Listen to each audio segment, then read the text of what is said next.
होळी झाली, धुळवड झाली, आता वेध लागले आहेत रंगपंचमीचे। पश्चिम महाराष्ट्रात होळीनंतरच्या 5व्या दिवशी रंगपंचमी साजरी होते। गेल्या काही वर्षात निसर्गमित्र संस्थेसह अनेक जागरूक आणि पर्यावरणवादी संस्थांनी नैसर्गिक रंगांची निर्मिती सुरू केली आहे। त्यामध्ये कोल्हापुरातील चेतना अपंगमती संस्थेचा उल्लेख करावा लागेल। चेतनाच्या विशेष मुलांनी गेले 2 महिने राबून फुलांच्या निर्माल्यापासून नैसर्गिक रंग बनवले आहेत। रंगपंचमीच्या पार्श्वभूमीवर हे पूर्ण नैसर्गिक रंग चेतना शाळेत उपलब्ध झालेत। या रंगांच्या वापरातून खऱ्या अर्थानं तुमची रंगपंचमी साजरी होईलच, पण या स्पेशल मुलांच्या निर्मिती विश्वातही आनंदाचे रंग भरले जातील।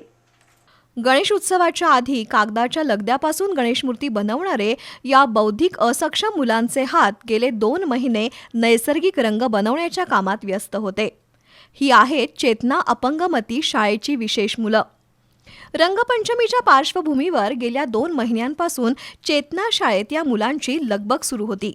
शहरातील विविध मंदिरातील फुलांचं निर्माल्य शाळेत आणलं आणि रंगानुसार फुलं वेगवेगळी करण्यात आली।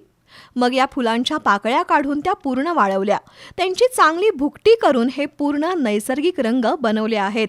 भगवा, गुलाबी, पिवळा, निळा, हिरवा अशा नैसर्गिक रंगांचे पॅकबंद बॉक्स चेतना अपंगमती शाळेत आता उपलब्ध झालेत।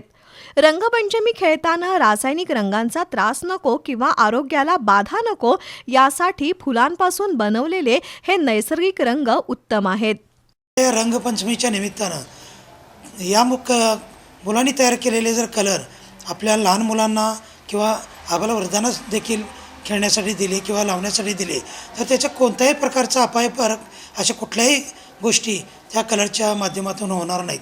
का तर त्यामध्ये कॉर्न फ्लॉवर पीठ आणखीन फुलांची पावडर अशा दोन्ही गोष्टी मिक्स करून हे आमच्या मुलांनी हे कलर तयार केलेले आहेत।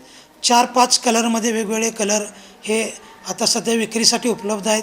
ही रासायनिक कलर अनेक मार्केटमध्ये आलेले आहेत आणि लहान मुलांना देखील त्याचे वेगवेगळे परिणाम भोगावे लागतात आणि असे परिणाम भोगावे लागू नयेत म्हणून आमच्या मुलांच्या कल्पकतेतून तयार केलेले हे कलर येणाऱ्या रंगपंचमीला तुम्ही वापरून आम्हालाही सहकार्य करा आणि तुमची रंगपंचमीचा आनंद द्विगुणित करा। फुलांच्या पाकळ्या काढणं, त्या वाळवणं, त्याची पूड करणं आणि प्रत्येक रंगाच्या पुड्या बनवणं अशा कामात गेले 2 महिने चेतनामधील युवा मुलं दंग आहेत। या रंगांचा वापर केल्यानं पर्यावरणपूरक आणि आरोग्यदायी रंगपंचमी साजरी केल्याचा आनंद तर मिळेलच, पण त्याचवेळी चेतनामधील या लाडक्या मुलांना नवनिर्मितीचा आनंद मिळत असल्यानं त्यांच्याच चेहऱ्यावरील समाधानाचे रंग त्याहून महत्त्वाचे आहेत। त्यामुळेच चेतनामध्ये उपलब्ध असलेल्या या फुलांच्या रंगांचा नक्की मनसोक्त वापर करा आणि रंगपंचमीला सजग विधायकतेचं स्वरूप द्या।